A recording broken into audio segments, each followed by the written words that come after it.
comrades, today the 23rd Party Congress of the Communist Party of India Marxist is opening here at Kannur. As many of you are aware, Kannur has a valiant history of a series of historic struggles by peasants and working class against exploitative class relations that were sought to be protected by the imperial regime in the last century. Kannur is hosting the party congress for the first time. Prior to this, 4 party congresses have been held in Kerala at Palakkad, Kochi, Thiruvananthapuram and Kozhikode. Kannur is the birthplace of Comrade AKG, a towering communist leader in the country. Comrade Adikodan Raghavan, who was martyred while serving as the convener of the Left Front, was also a native of Kannur. The CPIM's former state secretaries, Comrades C.H. Kannaran, E.K. Nayanar and Chadiyan Govindan also hailed from Kannur. It needs mention here that Parappuram in Kannur district was the venue of the meeting held in 1939 December, which resulted in the formation of the Communist Party in Kerala. The comrades who participated in the meeting were activists of the freedom movement and were then functioning within the Congress as leaders of the Congress Socialist Party. The conference elected Comrade P. Krishna Pillai as the first secretary of the Kerala State Committee. Krishna Pillai is a legendary figure, and the name Comrade in Malayalam Saghav is associated with his name. 2 years prior to this, in 1937, the first cell of the Communist Party in Kerala was formed with the participation of S.V. Ghate. The communists have been in the forefront of anti-imperialist, anti-feudal struggles and have been the leading lights in the agitations of the working class for a decent livelihood and civil rights. In the 1940s, party comrades led heroic struggles against the oppressive feudal relations and rag trending. The abject misery of the peasants was sought to be alleviated by organizing them and giving them courage to question the feudal order and be part of agitations to overthrow the same to realize a better tomorrow. The Communist Party in Kannur has its origins in the various peasants and workers' struggles that emerged as part of India's fight for freedom. As part of the anti-war movement, which formed an essential part of the anti-colonial struggle, the party organized workers and peasants as well the general public in the wake of famine and price rise. Morada, Mattanur, Talasheri and Kuthuvaramba were the 4 centers in which the struggle took place. It was during this struggle that 2 of our comrades were martyred in police firing in Talasheri. On 15th September 1940, Abu, a school teacher, and Chathukutti, a BD worker, were martyred. They are the first communist martyrs in Kerala. The struggle in Kannur was dealt with by the British regime through brutal oppression, and 4 young comrades, Madathilappu, Kunyambu Nayar, Chirigandan and Abu Bakr, were hanged. Their memory still inspires our comrades who are participating in the struggles for a just and equitable social order. The party had to take up several struggles to ensure that the people had food to eat, as the effects of war-induced famine continued and was amplified by the feudal lords who hoarded food grains.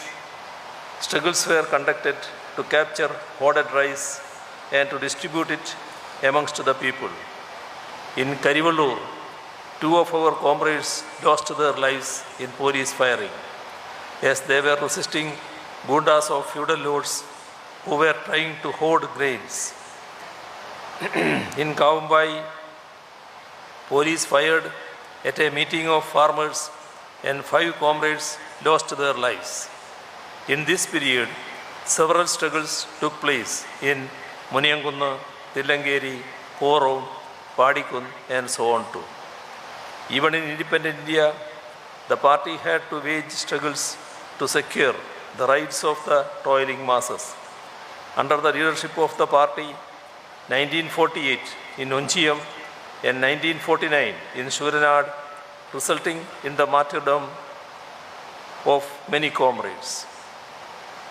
Besides the founders of our movement, comrades P. Krishnapillai, A.K. Gopalan and EMS have been the leading lights in fighting against discrimination imposed on people based on caste and creed.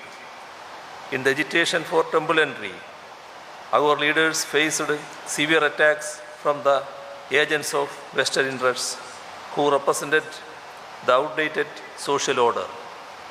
Krishnapillai's and AKG's role in Guruvayur Satyagraha, which aimed for temple entry for the oppressed castes, and the lead taken by EMS against discriminatory practices followed by the rigid caste system, took the Renaissance movement far ahead and paved the way for progressive thinking and innovative legislations in the future.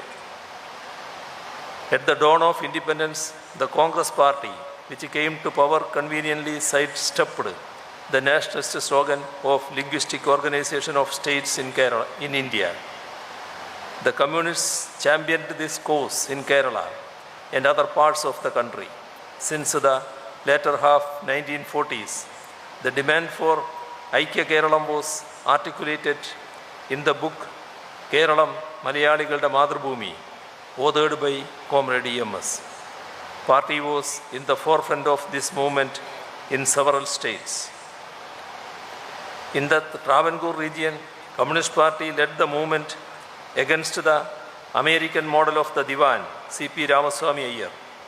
The Punnapravela struggle, led by kayar workers in Alappuzha under the guidance of the Communist Party, put paid to the anti-national ambitions of the Diwan and the princely rule. During 1948-1952, our comrades had to face severe state repression and many had to go underground and organize the party. Despite attempts to suppress the movement, our popular support grew. This was because of the organic link our leaders developed with the masses, comprising agriculture workers and other sections of toiling masses. Eventually, we formed the government in Kerala on our own in 1957. The democratically elected communist government was sworn in on April 5th and could last for 28 months till it was dismissed by misusing Article 356 of the Indian Constitution. The undemocratic and anti-federal act of the center evoked countrywide protests. The vested interests in Kerala joined hands based on caste and communal politics against progressive measures initiated by the communist government in land relations and in the education sector. However, the party's popular support, in fact, rose in the 1960 midterm elections, though we lost power. The aim of the anti-communists to keep us out of government in the state was soon belied as the seven-party united front led by CPIM won a massive victory in the 1967 elections. Though this government could last only 32 months, it could pass the most progressive land reform legislation in the country in 1969. This dealt a death blow to landlordism. Our party also had to lead mass movements to get this legislation implemented on the ground, and these were led by Comrade AKG. The government of 1967 also refused to abide by the central fiat to break the strike of central government employees in 1968 by deploying paramilitary forces. In 1956, preceding the assumption of office by the Communist Party, we had adopted a resolution in our Thrissur party conference specifying the way in which the agrarian relations need to be redefined. It acted as a catalyst and formed the basis for the 1957 government to act upon. It acted strictly on the guidelines that formed part of the Thrissur resolution. Taking a cue from it, we, in our state conference held last month, did adopt a document that would go a long way in ushering in a modern Kerala that, on the one hand, redresses the grievances of the downtrodden and on the other, builds up a modern developed state. I am happy to assure the party congress that the present LDF government will act on those lines. Our party had to brave the excesses of the regime during the emergency of 1975-77. We could effectively counter all designs of the ruling classes to break our party and keep it permanently out of to form government. The Left Democratic Front, led by us, came to form government in 1980, 1987, 1996, 2006, 2016, and 2021. The works done by these governments are part of history and has helped Kerala to mark its presence in the world map of human development. After the disintegration of the socialist bloc and unbridled attempts of economic liberalization and globalization, the ruling classes in our country have taken steps which have caused more misery to the working classes, especially in the unorganized sectors. The lack of job security, the fruits of growth going to a minuscule minority, a dismantling of the public sector, free movement of speculative capital, concessions to the corporate rich are the measures which have caused widening of economic inequality and deterioration of standards of living of the poor. The Congress and BJP governments have been following the same set of policies. Our party, along with other left parties, has been consistently organizing mass movements against these anti-people measures, and we have taken up this campaign in right earnest in Kerala. We have shown the way not only in the field of struggles but also in successfully implementing alternative policies within the limited power available for the state government. We are in times when the federal nature of our polity is under attack. State governments' limited financial powers are being further restricted, be it through GST or by imposing conditions on borrowings. At the same time, the states are expected to meet the expenses in the social sector. Even amidst such challenges, the present LDF government, which is in a continuation of the past left governments, is focusing on rapid development of infrastructure and ensuring social security. We propose to eliminate extreme poverty, provide food security, and aim to give secure homes to every homeless family, a clean environment, make internet as a right of every citizen, render public services hassle-free to every person, generate productive employment by revitalizing agricultural sector through value addition, incentivizing small and medium-scale industries by simplifying procedures and creating an environment in the state. We have been in the forefront of empowering the local governments by transferring funds, functions, and functionaries. This has made democratic decentralization and people's planning meaningful. Through the Life Mission, a project of the state government, 2.79 lakh families have been provided secure homes. In the infrastructural sector, we have leaped ahead by successfully increasing power generation, widening of national highways, creating good quality schools and hospitals, successfully initiating industrial corridors, etc. We are also trying our best to implement the semi-high-speed rail system, making possible travel from the southernmost district to the northernmost district in Kerala in a time span of 4 hours by making all efforts to get to the approval from the central government. The opposition parties in the state are raising arguments which defy logic to stall this project. Our government believes in developing infrastructure while doing justice by ensuring fair compensation to people who have to move out of their homes. Our party is organizing mass campaigns to drive home this point. Economic growth, social justice, and protection of environment are being given equal importance while implementing projects by the state government.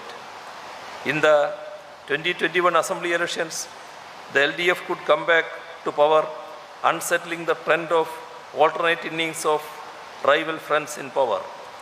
People of the state reposed their faith in our party and the LDF, which have always stood for democratic rights and secular values. The BJP, which ran a high voltage campaign in the state, could not win a single seat, and it lost its lone sitting seat in the last assembly election. The vote share of the BJP came down from 15.01% in 2016 to 12.47% in 2021. Bewildered by the popular support we are getting, our opponents, including the Sangh Parivar, other communal organizations, and the Congress, are resorting to mindless violence which has taken precious lives of many of our comrades. We have been displaying immense patience, and people of the state are well aware of this. I have great pleasure in welcoming you to Kannur, the land of revolutionary struggles and communal harmony. It is also fondly called as the land of looms and lores. We are meeting here at a time when the threat of the pandemic is receding. It is with great enthusiasm that our comrades have taken up the task of organizing this historic party congress in Kannur. Our venue is Nayanar Academy, named after the freedom fighter and the popular communist and former state secretary, Comrade E.K. Nayanar, who has a special place in the minds of the people, especially the common public. He is fondly remembered in the state as an affable leader and a great communist. I welcome the party General Secretary, Comrade Sitaram Yechury, CPI's General Secretary, Comrade D. Raja, and all PB members, Central Committee members, and all participants to Kannur, the venue of the 23rd Party Congress. Our nation is now in an important juncture, so our party congress is keenly watched by the political observers. I wish you a pleasant and comfortable stay and participation in discussions which will give shape to our party's policies in the coming years. Revolutionary greetings to you all. Thank you.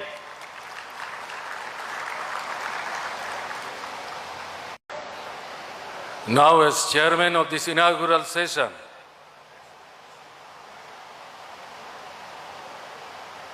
I would say a few words.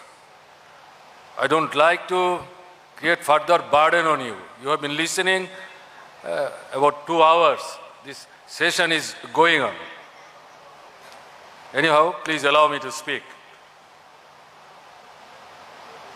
Comrade Sitaram Yechuri, General Secretary of the Communist Party of India, Marxist. Politburo member sitting on the dais. Chairman of the Organizing Committee, Comrade Pinarayi Vijayan. General Convener of the Organizing Committee, Comrade Kodiyari Balakrishnan. General Secretary, our Fraternal Party, Communist Party of India, Comrade D. Raja. Honored guests, our delegates, observers and friends. We are gathered here in Kannur for the 23rd Congress of the Communist Party of India, Marxist. Kannur, in North Malabar, is the cradle of the communist movement in Kerala. We recall with pride that the first Communist Party martyrs in our history were the 4 Kayur martyrs, Madathil Apu, Punnambu Nayar, Chirukanund and Abu Bakr. They were hanged by the British rulers just 2 months before the first party congress of the CPI in 1943. You must have seen the dance which was performed just before the inaugural session by our children. They have actually tried to recollect of the historical events. There have been innumerable martyrs since. I pay my respectful homage to all of them. On this occasion, I also convey my warm greetings to the lakhs of party members, supporters, and the workers and working people of the Kerala. The 23rd Party Congress is being held at a crucial juncture of our country. At no time since independence has the country faced such a severe challenge to the democratic secular order of our country. The BJP and the RSS, who are in state power, are working systematically to reshape the Indian Republic and install a Hindu Rashtra. There is an alliance between the Hindutva forces and corporates which supports the authoritarian regime at the center. The pursuit of the new liberal and pro-corporate policies have worsened the condition of the people. There is rampant unemployment, falling incomes and rapidly widening inequalities.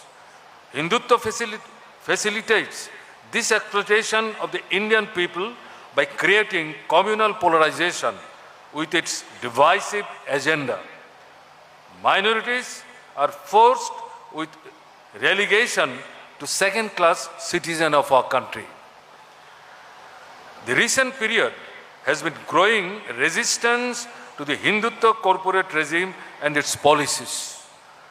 The anti-caste movement, the historic Kishan struggle against the farm laws, the general strikes of the working class, the latest being the March 28-29 two-day strike, and other innumerable struggles show that the people are prepared to fight back to defend their rights and force the government to accept their legitimate demands.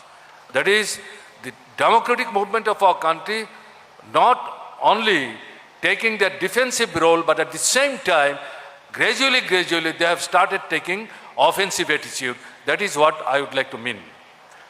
It is necessary to widen and intensify these united struggles of the working people while countering the assaults on secularism and federalism by the ruling party.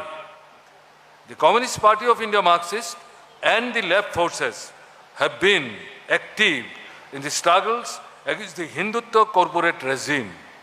The delegates who have come from all parts of India have been in the forefront of the struggles of the working class, peasantry, and other sections of the toiling masses and working people.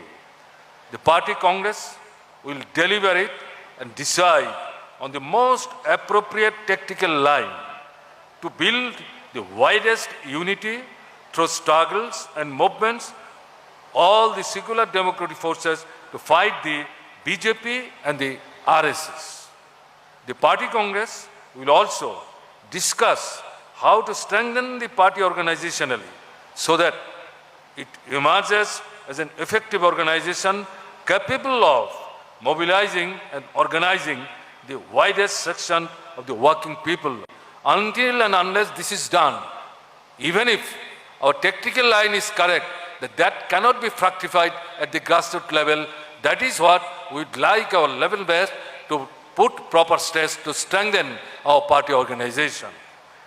The Communist Party of India Marxist will discharge its responsibility to develop a left and democratic alternative to the present inquisitions and authoritarian regime.